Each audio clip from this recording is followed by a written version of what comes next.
Welcome back to the show where we help men over 40 rebuild their lives after a divorce with insight, strength, and a little bit of humor. Today, I'm honored to welcome a truly remarkable guest, Emma Ferris. Emma is not only a physical therapist and nervous system coach, but also someone whose life was turned upside down by a con man she thought she could trust.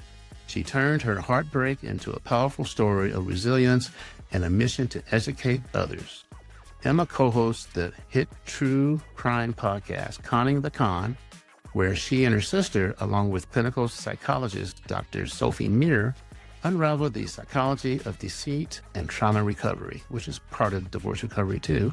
She's here to share not just her story, but the science behind healing, from heartbreak to betrayal to everything in between. Emma's approach combines mind, body, and nervous system awareness to help us rebuild resilience and rediscover bravery.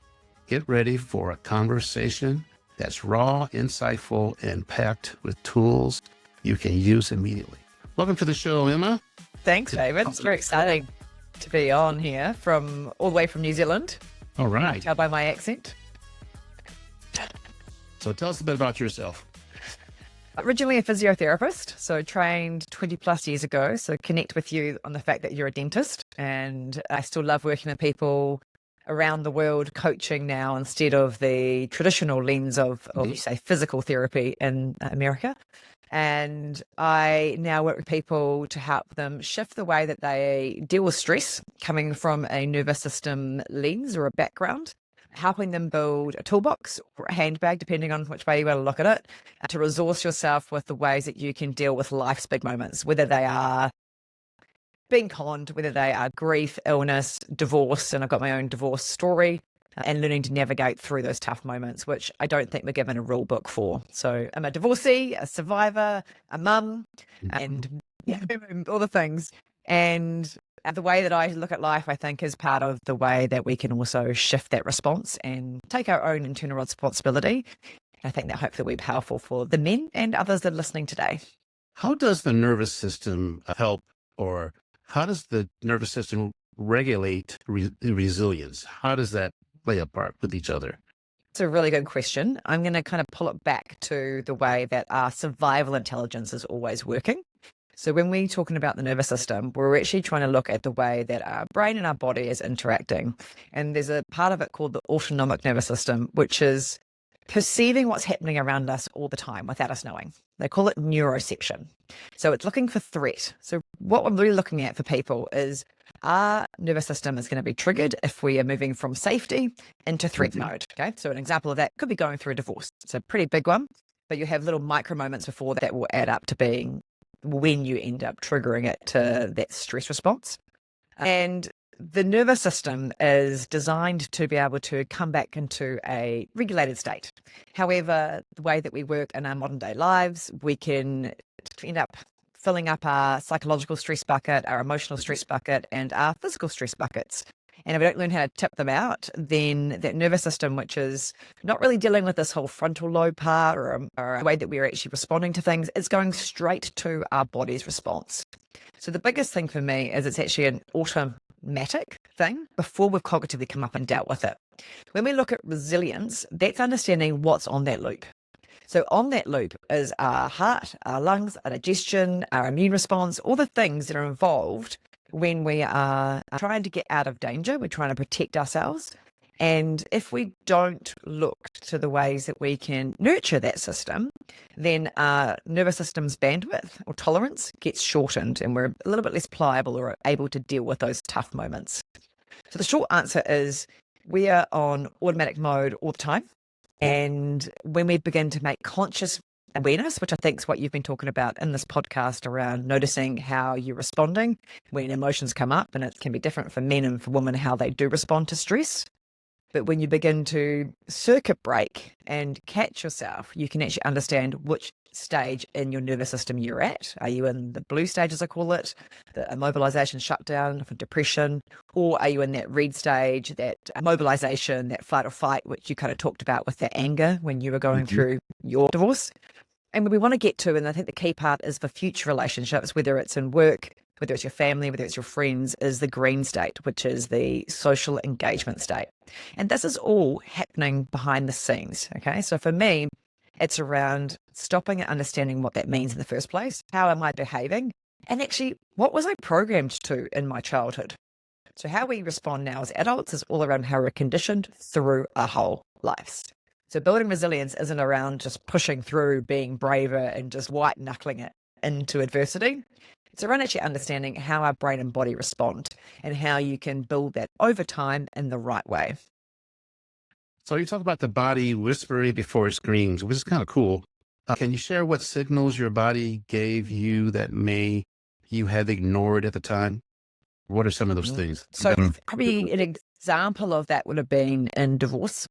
So if I go to that kind of situation in life, I remember feeling this throat tension. So I'd be like gripping or frustrated. I couldn't say the things that I wanted to say at that time. Then husband, we are very lucky that we are amicably divorced, but part of that's because we've gone through this process of, in some ways, I felt like I had to keep the peace. He's a good human, good father, but his mental health was a lot of that battle that we went through to go through it. So I would have these whispers of, oh, I don't feel good. Oh, I can't say the things I want to say. I don't want to hurt him. This doesn't feel right to me. I'm feeling lonely. He's just absent in this marriage. So some of those can be like whispers and some of them were quite clear, but I was overriding a lot of them. So then they became whispers as I pushed them back. But the screams were probably when I had more chronic fatigue with it. So I was just either chronically getting viruses, always feeling exhausted, waking up feeling really tired, and the fuse would shorten. Not massive, but enough to be like, this is not good enough for me and what I want for my world. But a lot of people I have that I work with, their whispers might be a little bit of a body signal around a headache or a migraine or a neck pain, back pain, jaw pain. You probably associate that with a lot of that clenching and frustrations. You probably deal with it a lot in the dentistry world. So a lot of people that I've worked with have these things that they go, oh, it's just muscular. It's just muscular. But actually, sometimes that heart flutter or the gut reaction or the body protecting is those first little signals that can be occurring to say, something doesn't feel right to me, but I don't know what it is. So we emphasize that the importance of the nervous system regulation. Generally, how can you do that, and why is it so critical, especially during tough life transitions like divorce? For me, I think it's around having a roadmap. We're not given this roadmap in our upbringings around when we get triggered, and to understand that we might have this IQ, this intelligence, this mental intelligence, this EQ, this emotional intelligence, but if we don't understand what's driving the system, the survival intelligence, we're actually missing a key player that keeps us in a hijack state and affects our relationships. So the key thing, one of the key things, there's three parts of the understanding this nervous system and what I teach around what we call the polyvagal theory, created by an amazing human, Dr. Stephen Porges. And the understanding the three states is the first one. There are some other states, but that we can go through that if that helps people to understand maybe where they're at. And then you can figure out, how do I move through those states and up the ladder into a space of connection and engagement. The neuroception, understanding that our body is giving threat and maybe getting threat signals from outside of us all the time. And then that third one, the key thing around it is co-regulation, which that's all what marriage is about, right? It's figuring out, how do we connect with other humans? How do I make them feel safe? And how do I make myself feel safe? And that can be really challenging for many of us to understand. But I think it's the key piece. What are some of the biggest misconceptions about resilience? I think that we are born with it, and that it's actually from a mental and emotional state. And I think it's only just needs to change from the literature around resilience, that they look at it from that level. I think it's changing, and that's where we start to change the conversations around the nervous system, which then brings in the body reaction. And so I think for that helps people understand that their mind might want to push through, or they might want to drive and go forward, but their body might have the handbrake on. And when you look at resilience, you've got to actually take it from a body first approach. Otherwise, you're going to pour from an empty cup. You're going to feel exhausted. You're going to feel reactive because you haven't actually made the body go into safety mode. Gotcha. So explain to my men out there the difference between resilience and grit. Straight away, when I think of grit from a body point of view, it is literally the I white. think of a Western, John Wayne. Yeah, Yeah. Like, I'm taking you on. Like, it's unconscious, what I'd say. Grit is just like, I'm just doing it. I'm getting through. It's not even a thoughtful process around it. Resilience comes when you have more consciousness around the way that you react. And I think that's a co-regulated resilience and a self-regulated resilience.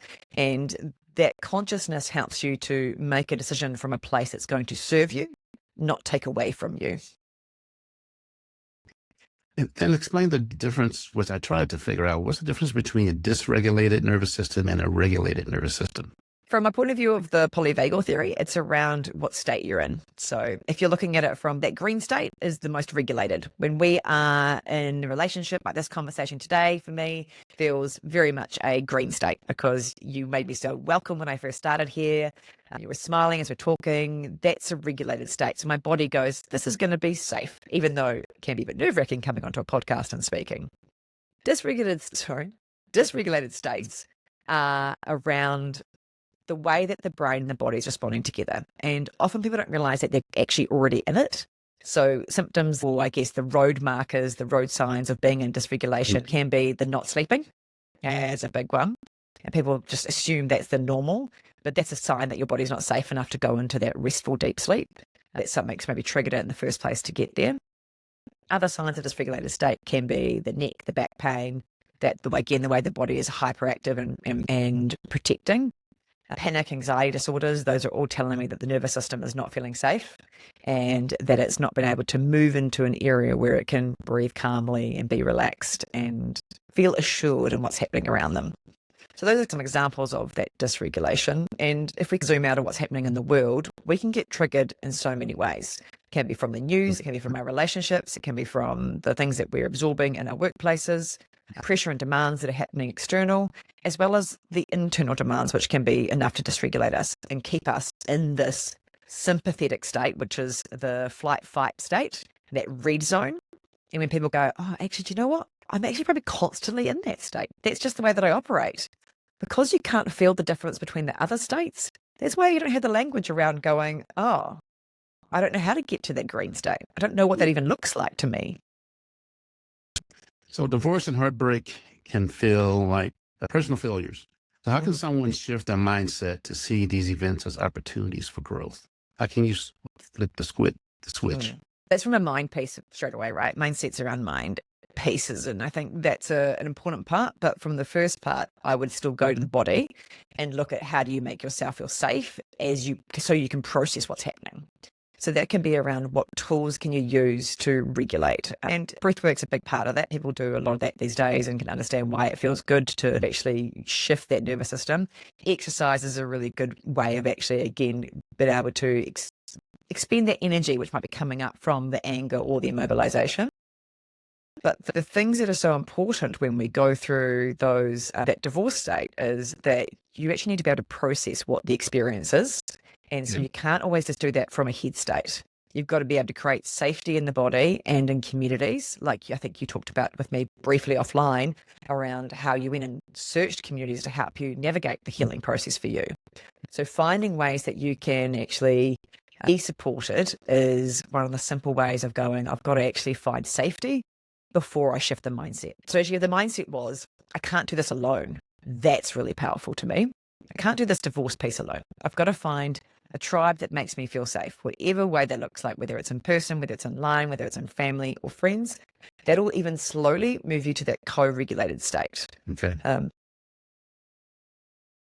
of the things actually I was going to say as well, I remember hearing this from a client of mine this is years ago, I had a physio practice and the woman had come in after working with me for about a year and I was very focused on fixing. That was what my tagline for my business was, just fix it. You come in for back pain, I'll figure it out. I'll solve it. I'm a problem solver.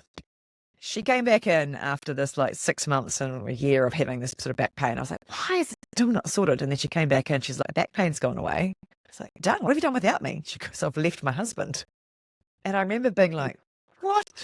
This little moment in my brain, this is over 15 years ago, going, how does that change that body's reaction by doing that? She goes, I was so unhappy, so many things going on with it. And once I actually made that decision, my body relaxed and let go. Yeah. So there's But there was one thing that she said to me that I stuck with me before I knew that I was going to divorce. This was like, I think I was getting married at the time, so it was not even in my radar. She said it's a 2-year process. I was like, what do you mean? She says it's a 2-year mental, emotional, physical, and financial process to go through. And this ball dropped for me, this like real aha moment as I went through mine years later. And it's been something that I feel like is also that mindset around it is that you're not going to fix this overnight, right? This feeling, this pain, you're going to have to sit in it. You're going to have to go through the process. And it isn't, okay, now I'm sorted after divorce. The body's going to keep the score on this. The mind's going to keep the score on this. And that's where resilience is so important. It's not built overnight. It's built over time with creating safety again and again. So explain to me how boundaries can come from the body and not a script. That's a tough one for me. The boundaries can come from the body. It is a big one. So boundaries for me have been a real teacher in the work that I do. Personally, huge. And then also in the clients that I see and been able to particularly because I work with more a female-led population, for them, it's around actually first identifying that the boundaries needed. So the 3 steps around boundaries from their body might be that things don't feel good. And so you might get this little wee warning sign that, oh, actually, I don't like this. What's going on? And going, how do I even acknowledge the boundary? Then the second step is to set the boundary. The third one is to hold the boundary. And what we most don't do is often hold the boundary. So we might get someone will come up and say, oh, actually, I do need that still from you, or I need this thing. It's like, no, I don't want you to be doing that. I want to still hold my boundaries so I've got my energy and what I'm doing protected. So a boundary is really around understanding that is for yourself, for protection. Others can feel rejection from it. And that can feel really tough in both male and female relationships because we don't want to cause rejection half the time because that makes us feel like we might have offended or hurt our partner. And then that co-regulation can be disrupted. So figuring out how you do boundaries in a real supportive way is the lesson, I think, for relationships. So can a boundary start as a script and then translate to the body? Yep, I think it can. Okay. All right. Yeah. Yeah, that was a tough one for me. I'm like, how do you boundary in the body? Because I'm a big boundary. That was the one thing that kind of got me through my divorce and my co-parenting phase. I think your body's speaking to you around that sometimes. So the boundary starts in the body is what I mean by that. You can feel that something doesn't feel right. And then you interpret it into the way you're going to communicate it. Okay. Does that make more sense? Yeah. How can men identify the whispers their bodies are giving them before those signals turn into screams? For men, the patterns that I see a lot of with is around the anger as a particular one. So the emotions that we're not used to expressing in a healthy way as well. And I think the body keeps a score a lot for men too around the neck and the lower back. Neck, lower back and hips are the big ones when we are in that mobilization state, that fight or flight. So even starting to listen into those whispers can be going, okay, I don't feel good with this. How am I going to both regulate myself, bring myself out of it? And then how am I going to process what this means for me? Instead of being in that red state and being reactive and being confrontational possibly to the partner, and that spiraling up into more mobilization or more aggression and more frustrations in partnership, it's actually going, oh, I have power to shift my response. And that is what's in our control. That is 100% within our control. It might take time to do that. But the practice is listening into the whispers is an art. It's not going to be perfect every time. You might be like, oh, just ignore that. That's our old patterning. But the more that you begin to listen in, you can go, what does this mean to me? Why is my body guarding? What is it worried about? And then how do we learn to express or talk to it in partnership? Gotcha. Let's talk about sense of safety.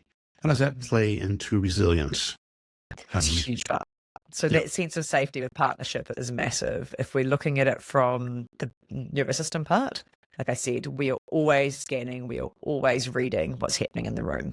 For my ex-husband, he struggled with mental health and a bit of anxiety elements too. So when he'd come into the room, my brain was always reading his body language. I was trained in my childhood to be the detective of how somebody was feeling. Okay.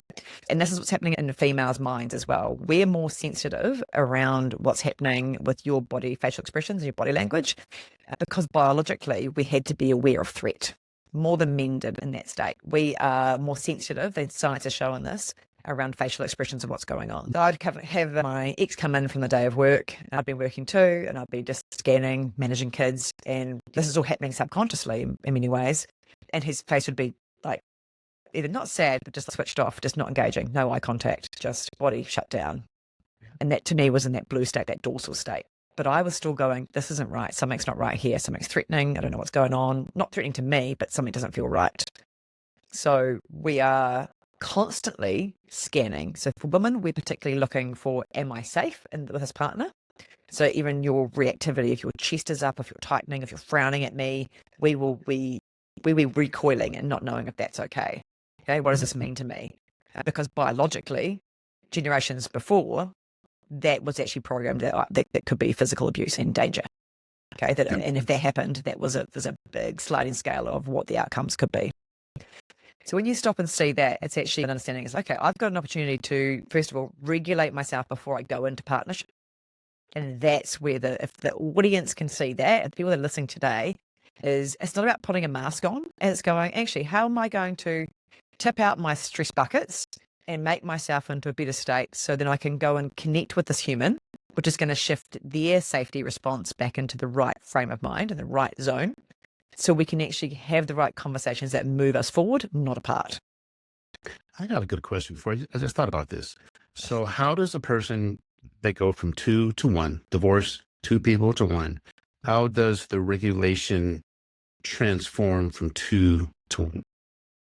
There's grief in that, because you're so used to being in attachment. So I think that acknowledging that anybody that's going through a divorce is going to feel a loss, because our brain has been wired to attach into that human, whether it was healthy or whether it wasn't. And that's what's confusing sometimes. That is the beauty where you go, I have power to find co-regulation in other ways, okay? Healthy ways. So healthy ways could be like church, like we've talked about for you. It can be in communities. It can be with family and with friends. It doesn't have to be a partner that becomes the intimate partner. I think part of that is learning what healthy connection and co-regulation looks like in lots of parts of your life. So whether that could be in community groups. One of mine is going to the gym, and the gym is my co-regulators, the people beside me, chat with them, feel good, but learning what it looks like to have that kind of dance of connection. So when you go from 2 to 1, your brain is actually getting starved of oxytocin if it's been in a good space. So that's the chemical or love hormone. So it's going to hurt. It's actually going to be, that's where that part of that hurt and that pain comes from as well. So you're actually losing that part. But what you can do is find the healthy versions. And I think sometimes what people assume from that is get out dating, try to get back to 2 again. It's like, that's not necessarily pristine, the situation. Get on somebody. I'm somebody. Yeah. Exactly. Oh, yeah. Oh man. So my regulators are pickleball and mountain biking. So they never let me down. Let's talk about the F word, forgiveness. Oh, I thought there was the F word coming out then. You're kind of like, what word? Forgiveness. That's really, out of all the 2 most important things that I talk to men about, is forgiveness and co-parenting. So the forgiveness part is really hard sometimes. What do you think that is? Can I teach one thing? Do you mean forgiveness self or forgiveness others? Yes. Because I think there's both of them. I think there's both of them when you go through this process. And I think one of the tools that's changed it for me is around actually self-compassion, so that we can learn to actually nurture ourselves as we go through that. It sounds really woo-woo and soft, but actually the practice of self-compassion is different from self-esteem. And I think the more that you learn the science behind self-compassion, you actually see that's what actually can shift the state of the way that you respond. Forgiveness in a cold state, in a dysregulated state, I just don't think it works. I don't think you can work through it. If you're in this shutdown and you're trying to forgive, it's like, how do you do that when you're already feeling disconnected with yourself? If you're in a hot state, in a red state, and that overwhelm, how do you do forgiveness when you haven't actually been able to shift how you feel and how you're responding in the moment? I think forgiveness has to be in that green state, in that regulated state, for it to be true forgiveness, to be a place where you're doing it from a consciousness. And part of it is, do we need forgiveness? That's a bigger question that it's not my probably wheelhouse. The reason I say that is because I went through a con man experience that we talked about briefly offline, and I don't know if I haven't forgiven that man, but I've moved on because it's around that. The thing for me is not carrying shame or blame or energy from that experience. So I think that probably had more self-forgiveness in that experience. So maybe it's figuring out, do you need more self-forgiveness or do you need forgiveness for others in the moments of whatever trajectory or trauma you're going through? Kind of see it like this. Your brain is only limited parking spaces and you have to get all the bad cars out. You can have the Lamborghini, you can have the Porsche, but you can't have the Volkswagen Bug. You can't have the thing. So you have to move on with your life. Like you said, though, you don't have to forgive in order to move forward. I think that is correct. So I think, is that from your experience as well around working with men where there's been the anger has kept you from being able to move forward? Yes. You gotta let go of the anger first before you can move forward. So that puts you in that red state. Basically, you're in the red state. Man, I'm knocking it out, baby. You're doing so good. Yeah, so you're in that red state still, but you can't move on to that red state, like you said. So, yeah. So, in your view, what's the biggest challenge people face when trying to move forward or after trauma or heartbreak? I think it's that feeling of being stuck, that staying in it. The biggest trauma is that you don't know how to move through because we're not resourced. We're not given.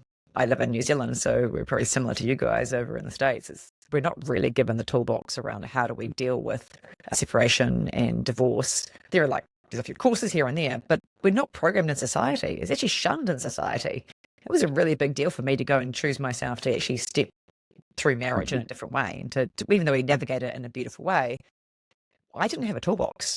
There's not a toolbox that we're given on dealing with the grief of divorce. So that's where I think it's around building that toolbox for every aspect of your life, whatever that's going to be.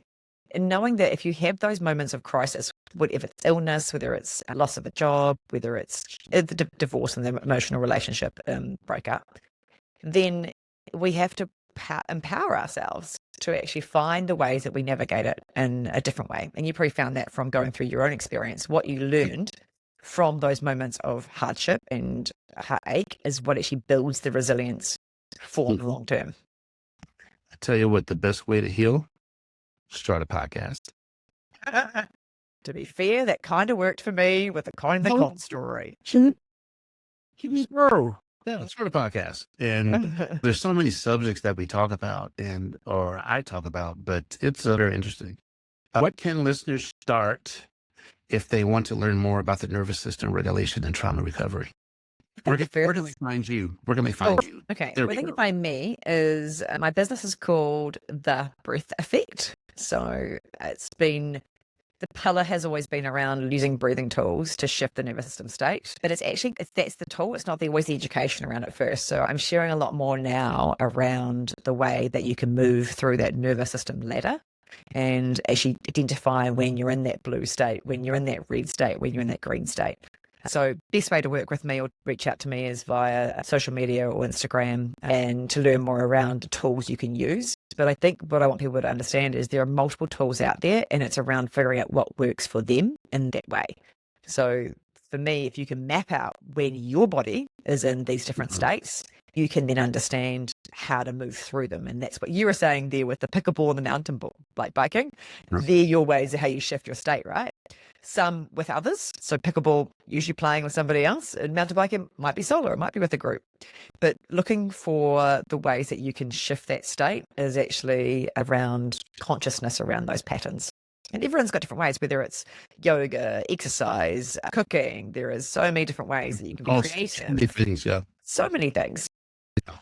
All right, Emma, that was fun. Any last words to tell the listeners out there? What's your go-to words? Give us something. I think that for the divorce piece is just the fact that be kind over that 2-year journey, that this isn't easy. Others have walked in your path and therefore find the support and team around you that will make a difference. But actually the other piece is if you have never learned to shift the way that you breathe into a place of calm and regulation, you need to go and do that work because that is the game changer that your body and your nervous system is craving. All right, Emma, you knocked it out of the park. I will have your contact information in the show notes. And we'll go from there. But I really appreciate you hanging out with us. Don't go anywhere. And we'll go from there. Thank you very much. Thank you.